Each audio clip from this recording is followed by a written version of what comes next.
Welcome to Peter and Ruffy's Football Show here on STV. The main talking points on tonight's programme. Brendan Rodgers has added Kolo Toure to the squad for tomorrow night's Champions League qualifier. Celtic's opponents, Astana, are in Glasgow and they're still unhappy that Lee Griffiths is eligible for the tie. We'll look at that match in detail. Elsewhere, we'll also discuss Kilmarnock knocking back a bid from Oldham for Josh Magennis. They view the bid as derisory. Just a few of the points we'll be discussing tonight in the company of Alan Ruff and Frank Mcavennie here, as ever, wearing the badge, Ruffy, and let's hope there'll be no kissing of the badge. None of that, or that means he's moving on. You've never been a badge kisser, Macca, have you? It's the only team I wanted to play for. Yes, absolutely. Okay, so we've set the tone for the programme. Macca is here with us. Brendan Rodgers speaking to the press ahead of tomorrow night's crucial game against Astana, and it's nicely poised at 1-1. Kolo Toure shaped up well in training. He's in the squad. Brendan Rodgers reckons he's got a part to play, Ruffy. Yeah, I was surprised he never had a wee run out of the weekend just to give him a game time. He's been out a long time, there's no doubt about it, he's a quality player, but it's a big one throwing him in. You know, obviously they've been doing training behind the scenes, but I thought they might give him some bit of the game in Ireland. Macca? I think what you'll probably find, knowing what we do, there'll be games organised at Lennoxtown Forum, you know, whether it's against, you know, later opposition or not, it's still game time we'll be getting here, and there's no way Brendan would put him anywhere near the pitch if he wasn't ready. Yeah, with all due respect to him though, Macca, I don't think Kolo Toure is suddenly signed for Celtic at 35 and has let himself go over the summer. One of the things that I think Kieran Tierney was speaking to the press today, and he also mentioned the fact that you know, he thinks Kolo Toure will add a tremendous amount of experience to the squad, certainly from training with him as well. He reckons that, you know, he's been doing a lot of talking, helping the younger players. So that's exactly what they need. Would you throw him in from the start, Ruffy? It depends. As Frank said, they've obviously seen him behind the scenes. They've seen him at training. Now they've seen him. They'll have wee bounce games. They'll realise how sharp he is and what he can bring. And certainly, from the fans' point of view, if they see that he's in the team, you know, I think it'll be a greater lift for them. Yeah, okay. Celtic's opponents, Astana, are here, knowing full well that Celtic have that crucial away goal scored by Lee Griffiths. And, you know, I hate to mention his name because some names don't travel well, you know, from foreign lands, and when they reach Glasgow shores, Macca. Igor Shitov is not. I thought to myself, if only I could avoid having you two on the programme when this guy was speaking. I'm so glad you said that. Absolutely. But nevertheless, he's not happy because he thought. I wouldn't be happy. Is that with the name? Is that with the name? He's not happy with the name, and he's certainly not happy with. He's certainly not happy with Lee Griffiths as we go back to something resembling serious. He's not happy with Griffiths because he thought he should have been sent off, or at least you know, retrospectively, you know, banned from the game because of what he thought was a punch. I didn't see that. I didn't see it in that respect, and neither did UEFA or FIFA, because they've looked at it. They went with the referee. The referee's booked them. Game, it's finished. That's it, done. And I'm hoping, and I think tomorrow night he could be the catalyst to send Celtic through. I mean, he's going to be annoyed with him. Any team that wants you to get banned and tries to get you banned, it's not right. I don't like seeing players try to get players sent off. I don't like seeing managers saying they should ban players. So that might be just a wee spur that Lee Griffiths and the Celtic team need, because that's not sports. That's not sportsmanship. You know, you want to beat someone, but you want to beat them fair, and you don't want to do that. I don't like seeing that. So hopefully Lee Griffiths will feel the same as me, and he'll want to go out there and prove a point, and hopefully the Celtic boys will back that up. I think it'll be a good game. I obviously think Celtic will go through. Yeah, I really do. Ruffy, we've already discussed it. As we get ever closer to it, there's quite a bit of news concerning Celtic. Some of it rumour and speculation, some of it confirmed. Obviously, one of them is that Scott Allan looks as if he's on his way to Rotherham on a season-long loan deal. Yeah, well, I think Brendan Rodgers has already said he wants 4 players in, but sometimes that can't happen until players leave, and certainly that would be the way to put these players, although they're on really good contracts, put them out on loan, and obviously the boy Scott Allen has got years ahead of him, and that's what we'll be trying to do with other players, because the more players that go out means that he can bring players in to release the wages. But you weren't happy last year, if you remember. You weren't happy. We had an argument on in a Saturday afternoon show that you weren't happy that the boy Robert's coming up. And I says he's quality, and you says, well, it's not right for the rest of the boys.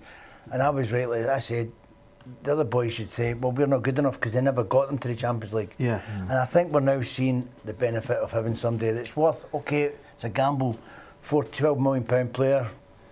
I think he's shown now what kind of player he is, and he's going to be one of the top. Honestly, he's going to be one of the top entertainers in English football for a long time. Yeah, I think the point here, the most relevant point to that argument that you were making last season, Macca, is when a club like Celtic have to punch above their weight, you have to use every trick in the book to try and get somebody who's above the standard that you have. Scott Allen, I'm slightly disappointed with, because I thought he deserved at least a regular spot or a run of games, Ruffy, to try and do something. But Ronnie Dyler just didn't fancy him.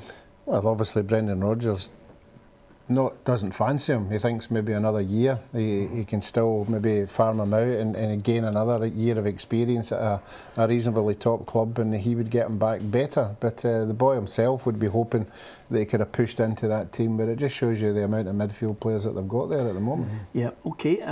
So Celtic in action tomorrow against Astana. Of course, Aberdeen will be heading out, getting ready for the game against Maribor. Do you see it as a lost cause, or can Aberdeen go, score, and maybe even get through if it goes a little longer to penalties? We know Aberdeen can go and grind results out. I've seen a lot stranger things happen in football, Peter.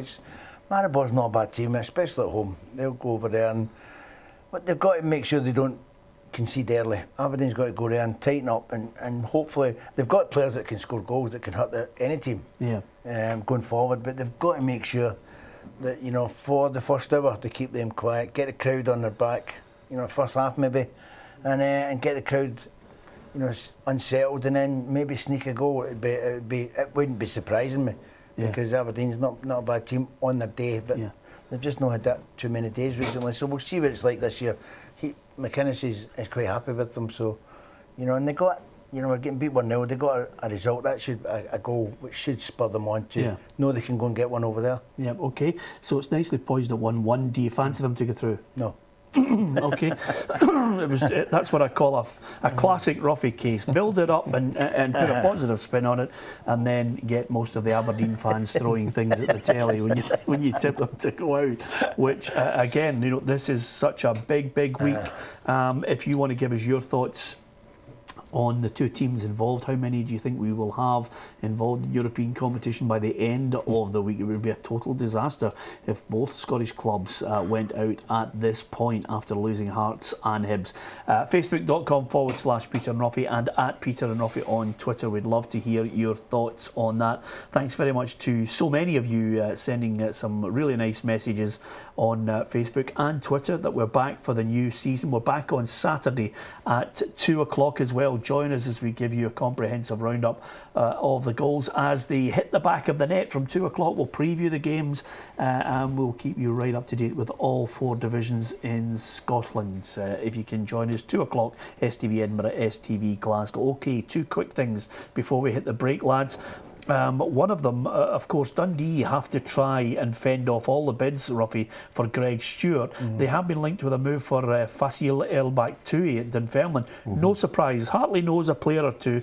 That would be a good swap for me. Yeah, it certainly would, but I think the boy's down in trial, isn't he? He's down having a trial down south. It depends whether they take up that option, but certainly he's earmarked him, and I don't think Paul Hartley's had a failure from the lower divisions, so yep, I think he'd be a good addition. Who's he got in trial? He's down in trial in England with a club down there. Oh, okay. I think he's trying to look for someone, potentially Macca, that will soften the blow if a club comes in for Greg Stewart, and they're now starting to hover around. Birmingham just the first to test the water. Well, I think he's a quality player. The boy Stewart, he deserves to, he's doing the spotlight, and it's coming. He'll get a move. You know, again, it's somebody, it's a good talent leaving Scotland, but it's something we've got to face up to. You know, that's what, if somebody comes knocking on the door with money, the clubs can't afford, Peter, nowadays to knock back decent offers, whereas before they could say, no, we want extreme amount of money, but they've got to take half-decent offers now. OK, we're going to talk about another offer which was considered derisory for Josh Magennis. That, and we'll get the predictions from these lads for all 4 divisions next.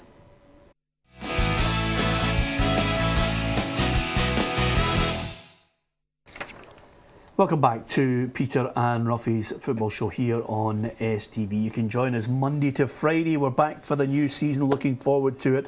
Monday to Friday, 7 o'clock. You can catch the repeat at 11 o'clock. And the good news, if you wake up in the middle of the night, I think we're on then as well.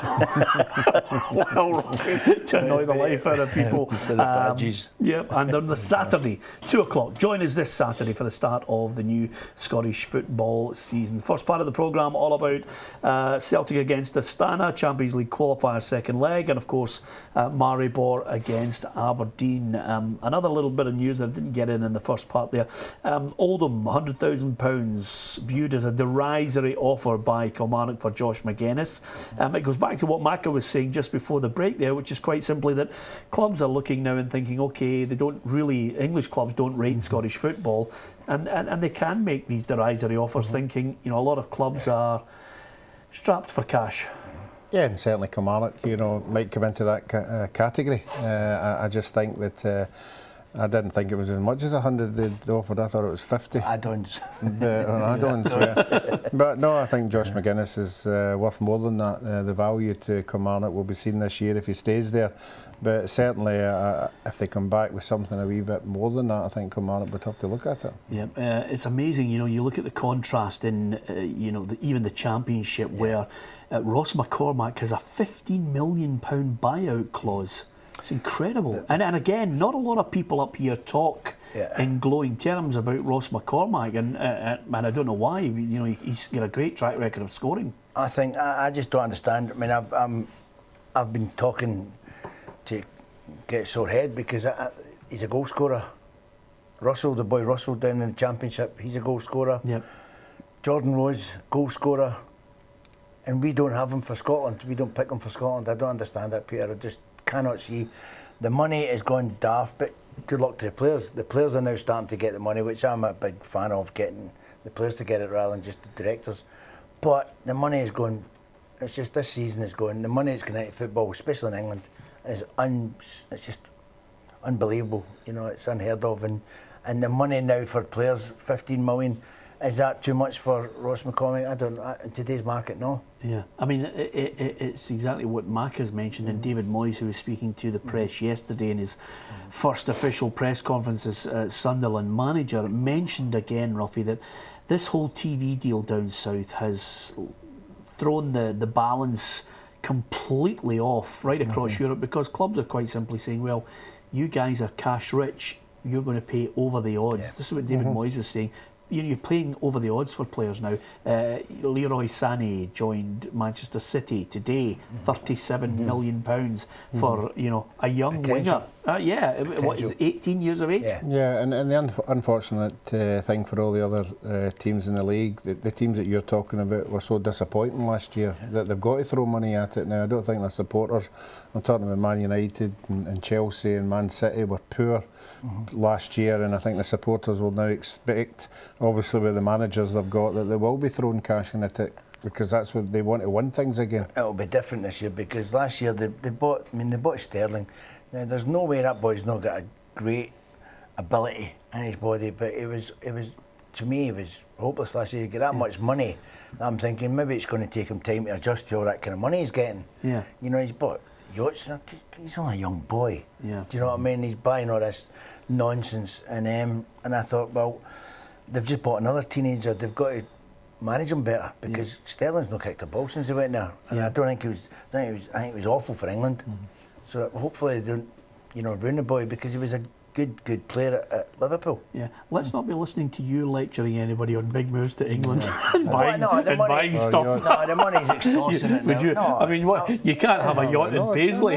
I know, It's not that when I phone you up from my rowing boat and hugging full off. Quite happy to come with me on that. Lost or no. To be fair, you're right about Raheem Sterling. He had a poor European Terrible, Championships. He was woeful. But this boy Sani could actually displace him. Yeah, well, yeah. You know? Easily, and they'll just let him. They'll let Sterling go for what, half the money. Here's the point that and a story that I read this morning, and I mean, listen, you can spin stories any way you want. David Moyes snubs Celtic. I don't believe that to be the case. I don't. Well, I'm telling you that's not the case. Yeah. I mean, quite simply, Celtic would have spoken to David Moyes, chatted to him. He was very transparent, Ruffy, and he said to us, I want to wait to the summer. I want to weigh up my options. The Barclays Premier League is where a lot of people want to be, but the Celtic job does interest me. And I think Dermot Desmond's sway in this was the telling factor where Dermot Desmond just decided, I want Brendan Rodgers. Yeah, and I think he's taking a massive gamble. Unless Sunderland start throwing some cash about, with the Sobe failure. I think Sunderland's tailor-made for David Moyes because of the way he plays, the way he manages the club. They haven't spent a penny. I think this is the point. And he's only got about 20 million. They will have players. They'll get players in. If he goes into another team, and ends up a bottom three team, CV, where to us, we thought he was going to go to Celtic, he was going to build up his CV, win a couple of leagues, and then get a better club than Sunderland. I think he's taking a wee bit of a gamble, get in there. You don't realise how big a club Sunderland is. He won't get but he won't get a bigger club than that. No, Macca, we do realise how big a club Sunderland is, but unfortunately they've sacked, a good few managers. They sacked Steve Bruce, and did a bad turn. There because I don't feel sorry now for managers getting sacked, Peter. It used to be it's a huge payoff. They're getting a payoff. They're paying for not winning anything. Yeah, just before we talk about our predictions for the and again it's guesswork. Believe me, it's guesswork at this moment because so many teams can change. We will allow ourselves one change at the end of August in each division if you want to change, okay? Okay. Are you happy with that, Ruffy? For our predictions. I'm not going to look at them right now. I'm just going to basically get one quick point before we look at our predictions. The Iron Brew Challenge Cup is off and running tonight. There's a lot of under 20 teams in it and a lot of people are highly critical of it in its format. I would just say, just get on with it. I think a lot of people don't understand it, Peter. That's why people are critical of it. Yeah. There's a lot of, you can play you can play older boys, you can play under 20s. It's the way that they're trying to get fun and entertainment back in the game, and you have these big clubs in that cup, whether it's under 20s or not. There's some decent players, so they can. That's what it is. They're bringing it, and it's a boost to the players in the lower divisions because they're playing against. Doesn't matter if it's under 20s at Celtic, Rangers, they're playing against better players. Yeah. Okay. Well, I think rather than people just quickly criticising, we should just let it run and see how it all transpires. And if indeed teams get a crowd, then all well and good. Okay. I'm looking forward to it, Macca. I don't know about you. We're back new season, for the new season. I'm thoroughly looking forward to you coming back on the Saturday show as well. So. Give me your tips. Well, let's have a look at our tips. I'll give you the four divisions. There you are. Celtic champions. I've got Kilmarnock relegated. Hibs, I can't see anyone stopping them. Sadly, Dumbarton for me going down. And also Peterhead. I think Jim McIntyre's done a great job there. Stenhousemuir, I've got relegated. Barry Ferguson's Clyde, I liked what I saw the other night there, and sadly Montrose with Paul Hegarty in charge, I think they might be struggling to stay in the overall Scottish Professional League. Well, I've actually got one. I've got one more. I've got Stranraer instead of Stenhousemuir. So obviously that's a typo with the producer around the corner. So we'll sort that out. Yeah. Did you have Stenhousemuir instead of Stranraer? No, I had Stranraer instead. It's got Stenhousemuir up there, didn't it? Right. Okay then. 3 Stenhousemuirs. Okay. Well, I'm glad. Stranraer before we change anything. Right. Okay. I'll happy with that. I'm glad you said we could change the end of August because again I went for Hamilton Accies and I think they're a team. Robbie, you can't do that. You can't do Well, that it gives me you've given me an opportunity for them to prove me wrong. But you the know, people and of Hamilton are now against you. You're well, a housewife's favourite. Listen, How many years have you tipped them to go down? He stuck with Dundee United to April. Yes, that's a good point, Macca. Yes, but it's funny none of us have got them for promotion. No, I'm going to stick with Hibs. I agree with you, Dumbarton. I think Alawa's had a fantastic start. Yeah. You know, if they continue like that, I hope they can come back up again. Again, Stenhousemuir, resources there. This might be too much. Yep. And Elgin, I'm going to go for Elgin because they've got a few people on loan from some of the higher clubs. Yeah, Jim Weir. Jim Weir is tapped into St Johnstone and Dundee United. Good Jefferson boy. Okay, that's quite good. Just before we go, I think I'm going to mention this boy who sent us a message, a young Mr Sharp, who said, can you give a mention to Fauldhouse United under-17s, because they've got their sponsored shirt this season with Crohn's and colitis, and he said it's great to see someone giving a bit of backing to a charity. I think that's a great message. We love football at every level, and that's a lovely positive message. Yeah, and Fauldhouse United, very progressive junior club, good in everything that they do, and it's good to see. And maybe other clubs will take heed from that and learn that it's good to put something back into the game. Do you think they'll have a bigger badge than ours? I don't think anyone has a bigger badge than ours, Mark, at the moment. Can't wait to see Joe Miller in it. From everyone here, good night.